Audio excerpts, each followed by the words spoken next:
Hello நண்பர்களே, வணக்கம். நான் உங்கள் பிரியா. நம்ம இன்றைக்கி பார்க்க போகிற பதிவு என்ன அப்படின்னு பார்த்தீங்கன்னா, முருகப்பெருமானை நம்ம நேர்லேயோ இல்லை நம்மளோட கனவுலையோ வர வைப்பதற்கான ஒரு மந்திரத்தை பற்றி தான் நம்ம இந்த பதிவில் பார்க்கலான்னு இருக்கோம்.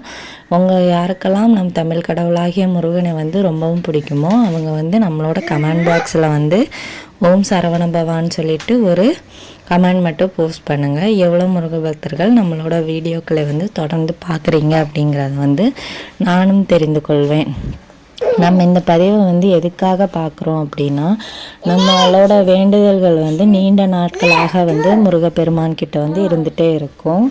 அவர் ஒரு சில பேர்லாம் சொல்லுவாங்க, நான் அழுதழுது சாமி கும்பிட்றேங்க, எனக்கு முருகப்பெருமான் எதையுமே செய்ய மாட்டேங்கிறாரு, எனக்கு ரொம்ப வருஷமாக குழந்தையே இல்லை, எனக்கு கல்யாண வாழ்க்கையை கஷ்டமாக இருக்குது, வேறு ஏதாச்சும் குடும்பத்துக்குள்ளே பிரச்சனையாக இருக்குது, வேறு வீடு மாறி போக போகிறோம், வீடு வாங்க போகிறோம், இப்படி நல்ல விஷயமாக இருந்தாலும் சரி கெட்ட விஷயமாக இருந்தாலும் சரி எல்லாத்துக்குமே நம்மளோட முருகப்பெருமான் கண்டிப்பாக செவிசாய்ப்பார். அவர் கஷ்டத்தை தர கடவுளாக இருந்தாலும் அந்த கஷ்டத்தை அவரே தீர்த்து வைக்கக்கூடிய கடவுள் தான். நம்ம சொல்ல போகிற இந்த மந்திரத்தை நீங்கள் தினமுமே சொல்லலாங்க. அதுக்கு நீங்கள் தினமும் பூஜை வைக்கணும், விளக்கு வைக்கணும், அவருக்கு ஏதாச்சும் பணிவிடைகள் செய்யணும், அப்புறம் பிரசாதம் செஞ்சு வைக்கணும். அந்த மாதிரி எந்த ஒரு கட்டாயமுமே கிடையாதுங்க. நீங்கள் காலையில் எழும்பும் போதும் சொல்லலாம், இரவு தூங்க செல்லும் போதும் சொல்லலாம், இல்லை வேலை செஞ்சுட்டு இருக்கிறீங்களா அந்த டைமில் கூட உங்களுக்கு எப்போலாம் முருகரை நினைக்கணும்னு தோணுதோ அந்த நேரத்தில் நீங்கள் இந்த நாமத்தை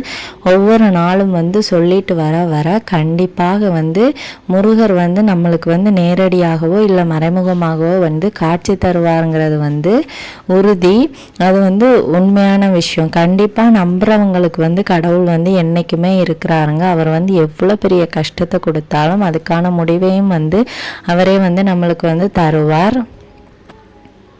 நீங்கள் இப்போ இந்த மந்திரத்தை ஒரு 41 நாட்கள் சொல்லணும்னு நினச்சிருக்கீங்க அப்படின்னா அந்த 41 நாட்களும் நீங்கள் கொஞ்சம் இந்த நான்வெஜ் எடுக்கிறத மட்டும் கொஞ்சம் அவாய்ட் பண்ணி பாருங்கள். இல்லைங்க, என்னால் நான்வெஜ்ஜெல்லாம் எடுக்காமல் இருக்க முடியாது, அப்போ நான் என்ன பண்ணுறது, அப்போ நான் இந்த நாமத்தை சொன்னால் எனக்கு எதுவுமே ஒர்க் அவுட் ஆகாது அப்படிலாம் கேட்கக்கூடாதுங்க. நம்மளுக்கு நம்ம சொல்கிறது நம்ம முருகப்பெருமானுக்கு நான்வெஜ் பிடிக்காது.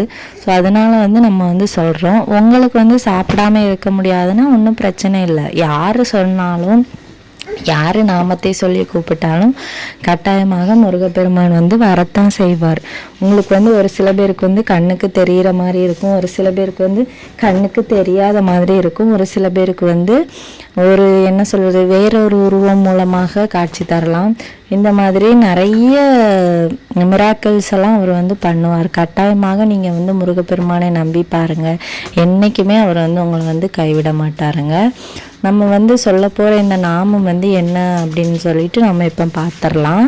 நான் உங்களுக்கு கமெண்ட்லேயும் இந்த நாமத்தை கொடுக்குறேன், டிஸ்கிரிப்ஷன் பாக்ஸில் உங்களுக்கு கொடுக்குறேன்.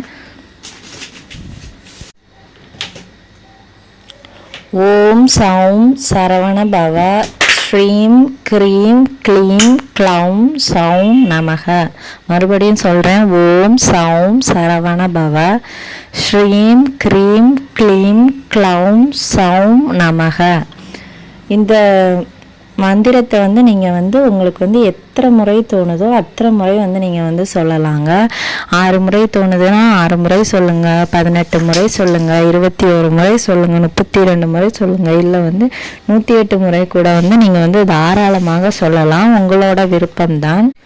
ஒரு சில பேர் கேட்பாங்க, நான் இதை என்னைக்கு தொடங்கலாம் அப்படின்னா, நீங்கள் இன்னைக்கு கூட நீங்கள் சொல்ல தொடங்கலாம். இந்த பதிவை நீங்கள் எப்போ பார்க்குறீங்களோ அப்போதுலேருந்து கூட நீங்கள் சொல்ல தொடங்கலாம்.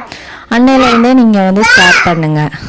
உங்களுக்கு எவ்வளோ பெரிய கஷ்டமாக இருந்தாலும் நீங்கள் தினம் தினம் இந்த நாமத்தை சொல்லிட்டு வரும்போது கண்டிப்பாக அது கொஞ்சம் கொஞ்சமாக குறையிறது உங்களாலேயே உணர முடியும்.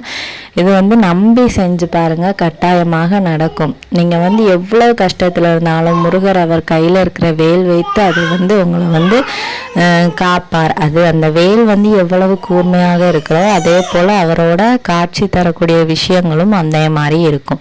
அவர் செய்யும் செயல்களும் அந்த வேல் மாதிரி தான் இருக்கும். நீங்கள் வந்து பூஜைகள் பண்ணிட்டு இந்த மந்திரத்தை சொன்னாலும் சரி, பூஜைகள் பண்ணாமலே சொன்னாலும் சரி, கண்டிப்பாக பலனுண்டு. முருகனை நம்பி மட்டும் சொல்லுங்கள், கட்டாயமாக நல்ல பலன் கிடைக்கும். இந்த பதிவு வந்து உங்களுக்கு உபயோகமாக இருந்துச்சு அப்படின்னா லைக் பண்ணுங்கள், மறக்காமல் நம்ம சேனலை சப்ஸ்கிரைப் பண்ணி வச்சுக்கோங்க. இந்த வீடியோவின் முழு பதிவை பார்த்ததற்கு மிக்க நன்றி.